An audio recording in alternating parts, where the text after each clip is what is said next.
So hopefully you all have understood the parameters. Those are included in the grinding machining operation. Now we will look forward for the some of the problems those are inherited while performing the grinding operation. Grinding operation करते समय कुछ दिक्कतें आती हैं, कुछ problems face करते हैं. अगर मैं एक रेफरेंस देना चाहूँगा सिंगल पॉइंट कटिंग टूल का. हम लोग लेथ मशीन के ऊपर single point cutting tool mount करते हैं. उसका माउंटिंग अच्छे तरीके से होना चाहिए. लाइव सेंटर और डेड सेंटर के साथ उसका मैचअप हो जाना चाहिए. कटिंग एजेस अगर ऐसे सिस्टम के अकॉर्डिंग है तो उनके कटिंग एजेस उतने रेंज में होनी चाहिए जो प्रिस्क्राइब स्टैंडर्डाइज्ड रेंज में होती है. अगर ये सारा स्टैंडर्डाइजेशन फॉलो नहीं किया गया तो लेथ मशीन के ऊपर हम लोग जब कभी मशीनिंग करेंगे, फेसिंग टर्निंग करेंगे, तो जो रिक्वायर्ड सरफेस फिनिश चाहिए होती है वो अचीव नहीं हो पाती. कुछ उसी तरीके से ग्राइंडिंग मशीनिंग में भी हम लोग कुछ प्रॉब्लम्स फेस करते हैं. सबसे पहला तो बैलेंसिंग. आप लोगों को पता है ग्राइंडिंग व्हील काफ़ी ज़्यादा रोटेशन पे रोटेट हो रहा है. उसके अगेंस्ट हम लोग वर्कपीस को ला रहे हैं. तो जैसे ही वर्कपीस और ग्राइंडिंग एक दूसरे के कांटेक्ट में आएंगे तो काफ़ी ज़्यादा जर्क आएगा. जर्क के वजह से काफ़ी ज़्यादा उसके ऊपर वाइब्रेशंस आएंगे. तो ये वाइब्रेशंस को भी सस्टेन करने के लिए हम लोगों को उसका बैलेंसिंग प्रॉपर तरीके से करना पड़ेगा. अब वो बैलेंसिंग करने के लिए भी आप लोगों को इसके पहले के वीडियो में हम लोगों ने देखा था कि अलग अलग साइज़ और शेप के जो व्हील्स होते हैं उसके ऊपर जो सेंट्रल लोकेशन पे दिया हुआ स्लॉट रहता है, जिस चलते हम लोग इसका बैलेंसिंग काफ़ी अच्छे तरीके से कर सकते हैं. For example in this figure you can see serial number 2 and serial number 3, the recessed one side and the recessed two side. जितना ज़्यादा रेसेस रहेगा उतना अच्छे तरीके से बैलेंसिंग हो पाएगा. लेकिन ये दिक्कत कहाँ पे आती है? सेंटरलेस ग्राइंडिंग जब हम लोग परफॉर्म करते हैं तो सेंटरलेस ग्राइंडिंग में बैलेंसिंग का थोड़ा सा प्रॉब्लम आता है. लेकिन अगर हम लोगों के ग्राइंडिंग व्हील का रेसेस अच्छे तरीके से माउंटेड है, स्लॉट में हम लोगों ने शाफ्ट अच्छे तरीके से माउंट किया गया है, तो हम उसको अवॉइड भी कर सकते हैं. The high wheel speed that results into the new wheel to be balanced in special balancing machines. If not balanced wheels, that may affect the quality of ground surface because of the vibrations, right? Vibrations के चलते balance से affect करेगा. और अगर balancing proper नहीं है तो of course surface finish हम लोगों को अच्छे तरीके की नहीं मिल पाएगी, अच्छी क्वालिटी की नहीं मिल पाएगी. Then safety problem. अगेन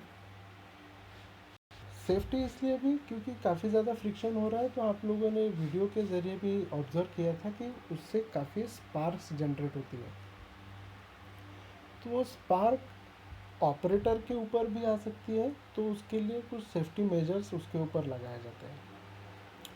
अगर हैंडलिंग करते समय काफ़ी ज़्यादा डेप्थ ऑफ कट अगर हम लोगों ने दे दिया, फिट दे दिया, तो ग्राइंडिंग व्हील क्रैक भी हो सकता है. तो वो हेयरलाइन क्रैक हम लोगों को नेकेड आई से ऑब्जर्व तो नहीं होगा, लेकिन मशीनिंग करते समय हम लोगों को वो वाइब्रेशंस, एक्स्ट्रा वाइब्रेशंस ध्यान में आते हैं. जितना ज़्यादा स्किल्ड लेबर काम करेगा उसको ज़्यादा अच्छी तरीके से पता चलेगा. लेकिन फिर भी सेफ्टी पॉइंट ऑफ व्यू अगर उसके ऊपर क्रैक आ गया और वो क्रैक प्रोपोगेट हो गया ज़्यादा रोटेशन पे और ज़्यादा फीड और डेप्थ ऑफ कट के वजह से वो टूट सकता है. तो ये भी एक फैक्टर ऑफ सेफ्टी हम लोग को कंसिडर करनी पड़ेगी. The wheel should be shielded from the dust that are collected while performing machining, isn't it? तो वो जो डस्ट साइज का पार्टिकल हम लोग रिमूव कर रहे हैं वो स्पार्क थ्रू जाता है. इवन दो मैंने अपने पर्सनल एक्सपीरियंस में भी जब मैंने शुरुआत में इंडस्ट्री में जॉब किया था, तो अगर हम लोगों ने सेफ्टी मेजर्स फॉलो नहीं किए तो आँखों में वो पार्टिकल चला जाता है. ऐसा ही मेरे कंपनी में ऐसा एक वाक़या हुआ था, एक एक्सीडेंट हुआ था जिसके चलते एक ऑपरेटर के आँखों में वो एक डस्ट पार्टिकल चला गया था, एक चिप चला गया था ग्राइंडिंग करते समय. जलन होती है और काफ़ी इरिटेशन होता है. तो ये भी एक प्रकार का सेफ्टी कंसिडरेशन हम लोगों को ग्राइंडिंग प्रोसेस में देखना पड़ेगा. Residual stresses, yes of course, ज़्यादा रोटेशन है वर्कपीस में, हम लोग फीड और डेप्थ ऑफ कट दे रहे हैं तो जर्क आएगा और उसके चलते स्ट्रेसेस आएंगे. तो ये हम लोगों को स्ट्रेसेस भी मेंटेन करने हैं और उसके अकॉर्डिंगली हम लोगों ने इसके पहले टाइप्स ऑफ बॉन्ड भी देखे हैं. विट्रीफाइड बॉन्ड है, रबर बॉन्ड है, सोलेनॉइड है, बेकलाइट है. तो अकॉर्डिंगली उसकी रेंज भी दी गई थी अगर आप लोगों को याद होगा तो. That speed ranging from 30 meter per second to 80 meter per second, right? And to avoid those types of stresses, heat affected zone, we are using coolant, but coolant are always not suitable for all types of bonds. ये भी हम लोगों ने देखा था जब हम लोगों ने एडेसिव्स और बॉन्ड में देखा था, पढ़ा था. तो हर एक बॉन्ड सुटेबल नहीं रहता है कूलेंट के लिए. तो ये भी हम लोगों को ग्राइंडिंग व्हील की मार्किंग से समझ में आएगा कि कौन से टाइप का कूलेंट हम लोगों को इस्तेमाल में लाना है. Last, grinding precision operation. Precision और the accuracy, as we all are aware that 0.25 micron का अगर चिप निकल रहा है तो काफ़ी ज़्यादा खबरदारी हम लोगों को यहाँ पे रखनी पड़ेगी, काफ़ी ज़्यादा प्रिकॉशंस हम लोगों को यहाँ पे लेनी पड़ेगी. Now coming towards the grinding machines और the grinders, cylindrical grinders, my dear friends, we have already discussed those topic in one presentation wherein we saw the figure, the diagrammatical representation of cylindrical grinding. Even though in this picture also you can observe how the cylindrical grinding is being performed. So I would not emphasize on this topic in this video.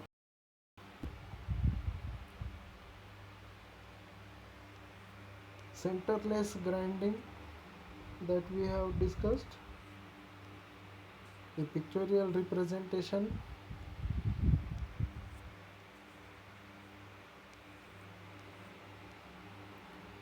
internal grinding we saw in one particular video. If few of you have not seen it, in our next presentation we will be seeing through the video. We will take the help of video, and that will definitely help you to enhance your understanding over those types of grinding processes, right? Surface grinding. Now coming towards the ending of this particular topic. Now honing, it is like associate process of grinding machining, which is very similar to that of drilling. हम drilling के अलावा boring भी कर सकते हैं, counter boring, counter sinking, हम लोग tapping भी परफॉर्म कर सकते हैं, राइट। उसी की तरह ग्राइंडिंग के मदद से हम लोग ग्राइंडिंग के अलावा कुछ और भी सुपर फिनिशिंग ऑपरेशन परफॉर्म कर सकते हैं। Before proceeding I will give you one reference, like हम लोगों ने एक प्रेजेंटेशन, एक स्लाइड में देखा था मेशिंग 4 to 240, 240 to 600, ओके। अगर हम लोगों का एब्रेसिव पार्टिकल 4 to 240 से गुजरता है, उतने रेंज की जाली से होकर के निकलता है, तो हम वो एब्रेसिव पार्टिकल्स ग्राइंडिंग के लिए इस्तेमाल करेंगे। और अदरवाइज अगर वो 600 240 to 600 तक जाता है, तो हम लोग सुपर फिनिशिंग ऑपरेशन के लिए इस्तेमाल कर सकते हैं। Super finishing operations 3 importantly mention की गई थी, lapping, horning and super finishing. So we will look into the honing process, which is very similar to that of grinding. अगर आप लोगों को मैं एक और रेफरेंस दूँ तो सोल्डरिंग और ब्रेजिंग ये वेल्डिंग प्रोसेस की ही तरह होने वाली प्रोसेस है। आप लोगों ने सोल्डरिंग इसके पहले पढ़ा है, इसके पहले आप लोगों ने कहीं किसी इलेक्ट्रिक शॉप में देखा होगा सोल्डरिंग, है ना। एक प्रकार का वेल्डिंग जैसा ही प्रोसेस है, लेकिन काफ़ी फाइन पार्टिकल के ऊपर जॉइनिंग करने के लिए, परमानेंट जॉइन करने के लिए हम लोग वो इस्तेमाल करते हैं। कुछ उसी तरीके से हॉर्निंग भी होता है। हॉर्निंग ये भी एक प्रकार का ग्राइंडिंग प्रोसेस है, लेकिन और भी फ्रैक्शनल क्वांटिटी में मटेरियल रिमूव करने के लिए हम लोग इसका इस्तेमाल कर सकते हैं। So let us look into the description. It is the low velocity abrating process using fine abrasives in stones, right। काफ़ी फाइन एब्रेसिव पार्टिकल, वो मैं रेफरेंस जिस प्रकार से हम लोगों ने दिया था मेशिंग से 240 to 600, right। Heat release and pressure are minimized as the centrifugal force is used to remove the material. Excellent shape and size can be achieved. I will remind you again that very fine and fractional quantity of material is removed. That is why this terminology is being used here. The tool metal mandrel with the abrasive stone. Tool एक प्रकार का है, यहाँ पे एक metallic mandrel यहाँ पे इस्तेमाल किया गया। मैंड्रेल यानी एक काफ़ी छोटी सी चीज़ जिसके ऊपर एब्रेसिव पार्टिकल लगाए जाएंगे। एब्रेसिव पार्टिकल कौन से? 240 to 600 मेशिंग रेंज वाले, और उसके ज़रिए हम लोग मशीनिंग करेंगे। My dear friend, I am completely aware that theoretically, verbally ये इफ़ेक्टिवली ध्यान में नहीं आएगा। हम वीडियो के रेफरेंस से इसको और बेहतर तरीके से समझने वाले हैं, right. Workpiece honing head is floating, no distortion in the part, there plus the material is in the order of 0.1 mm इन टोटल।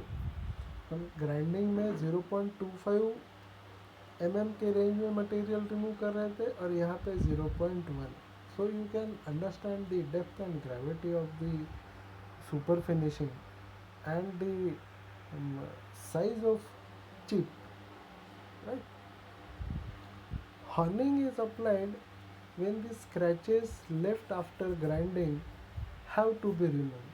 Grinding आप लोगों को पता है, लेकिन ग्राइंडिंग के बाद में भी अगर कुछ फाइन पैचेस अगर रह जाते हैं, एक रेफरेंस दूंगा। अगर आप लोगों ने सॉइंग किया, आरी से वुड को कट किया, तो कट किए हुए पोर्शन पे अगर आप लोग उंगली घुमाएंगे तो आप लोगों को ध्यान में आएगा कि वो सरफेस थोड़ा सा रफ है, एकदम स्मूथ फिनिश नहीं है।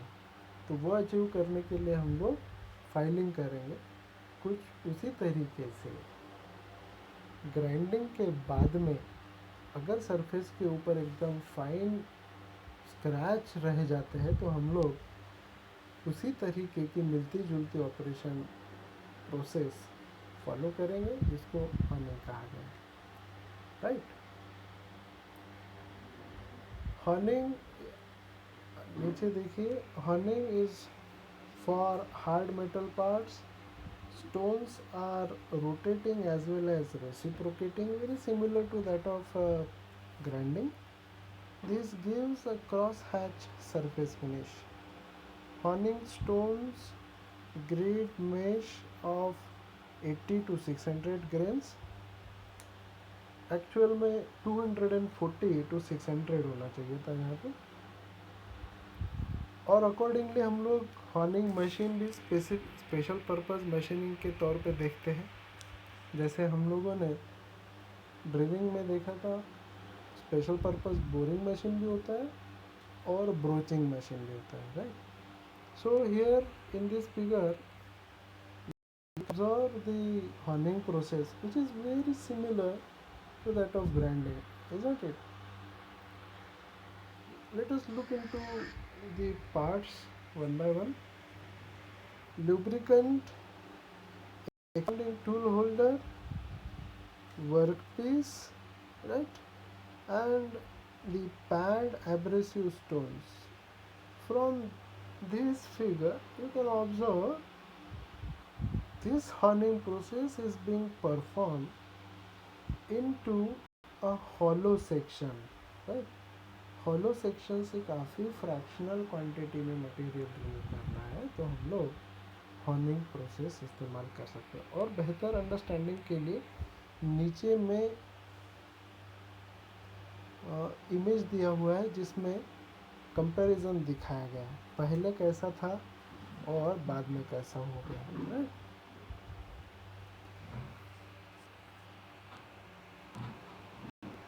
Then next process is super finish.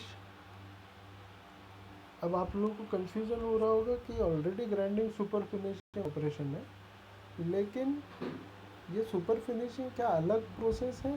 हाँ, super finishing like lapping, horning, ये सुपर फिनिशिंग के टाइटल से ही एक पर्टिकुलर प्रोसेस है, ओके। सुपर फिनिशिंग में it is a surface improving process which removing the undesirable fragments left after machining, okay। Super finishing में भी हम लोग काफ़ी फ्रैक्शनल क्वांटिटी में मटेरियल रिमूव कर रहे हैं। जिस तरीके से हम लोगों ने हॉर्निंग में देखा, एकदम फाइन, इवन दो अगर आप किसी सरफेस के ऊपर उंगली से टच करेंगे और उंगली घिसने की कोशिश करेंगे तो आप लोगों को ऑब्जर्वेशन में आएगा कि स्मूथ सरफेस नहीं है कि नहीं। कुछ उसी तरीके से सरफेस फिनिश को एकदम सुपर फिनिश करना है, एकदम ग्लास की तरह स्मूथ, तो उसके लिए हम लोग ये पर्टिकुलर टाइप का प्रोसेस इस्तेमाल करेंगे। Improvement of the quality of the surface and not the dimensions removal of 10 micron maximum. हम डायमेंशन वैरी नहीं कर रहे हैं, काफ़ी अच्छा पॉइंट दिया है। हम इन सारी प्रोसेसेस में डायमेंशन वैरी नहीं कर रहे, राइट। हम लोग सिर्फ बहुत ही फ्रैक्शनल क्वांटिटी में मटेरियल रिमूव कर रहे हैं, वो गिनने लायक भी नहीं है, ये कहा जाए तब भी गलत नहीं होगा। It is operated in low pressure ranging from 10 to 40 pounds per inch. Now the types, it is the semi-cylindrical abrasive stone is used, which is covered only a part of cylindrical surface of the workpiece. Cylindrical super finishing operation. Next one is the flat super finish operation, and third one is low viscosity coolant is used in abundance that helps the abrasive process. इसमें हम लोग low viscosity property का coolant इस्तेमाल करेंगे. Now the pictorial representation will enhance your understanding. Super finishing, ये ऊपर का जो सरफेस दिया है ये सुपर फिनिशिंग है, और उसके ऊपर देख सकते हैं कि जूम किया हुआ पोर्शन है जिसमें बॉन्डेड एब्रेसिव्स दिखाए गए हैं. ओके, रफ सरफेस है, as you can see here. Rough surface है, काफ़ी माइक्रोस्कोपिक लेवल पे दिखाने की कोशिश की गई है. रफ सरफेस है तो उसके ऊपर एकदम स्मूथ फिनिश लाने के लिए हम लोग सुपर फिनिशिंग का इस्तेमाल कर सकते हैं. और यहाँ पे आप देख सकते हैं, right, this is the super finishing operation. And last one is the lapping. Lapping process, it differs from grinding and honing process, even though it differs from super finishing also. It uses free abrasives in grease. हम lapping में जो है abrasive particles, abundance abrasive particles यानी खुले हुए abrasive particles इस्तेमाल कर रहे हैं. और जहाँ कहीं पे भी रिक्वायरमेंट है सुपर फिनिशिंग की, वहाँ पे हम लोग एब्रेसिव पार्टिकल्स छोड़ेंगे और रबिंग करेंगे. एक मैं सिंपल सा एग्जांपल देता हूँ. अगर आप लोगों ने टेबल के ऊपर रेती के कुछ पार्टिकल्स डाल दिए, एक जनरलाइज्ड एग्जांपल बता रहा हूँ, वर्कपीस किसी सरफेस के ऊपर, I will give reference like wooden surface के ऊपर. वुडन सरफेस के ऊपर आप लोगों ने रेती के कुछ पार्टिकल्स डाल दिए और उस रेती के पार्टिकल्स को आप लोगों ने रबिंग किया 1-2 मिनट के लिए. तो डेफिनेटली आप लोग थोड़ी देर में ऑब्ज़र्व करेंगे कि वो वुडन सरफेस के ऊपर स्क्रैचेस आए हैं. क्या हम लोग वो स्क्रैचेस जो आए हैं उसकी डेप्थ गिनेंगे क्या? उससे जो थिकनेस रहेगा उस वुडन टेबल का, वो सरफेस का, वो थिकनेस कम होने वाला है क्या? ऑफ कोर्स नहीं. लेकिन अगर हम लोगों को किसी चीज़ को चमकाना है, एग्जांपल के तौर पर अगर बताया जाए, तो हम उस चीज़ के लिए लैपिंग ये प्रोसेस का इस्तेमाल कर सकते हैं. It is the flat cylindrical and spherical surface can be lapped with the help of this process. Lap is used as a tool for free abrasives. Lap is rotating against the lap surface, which is reciprocating motion.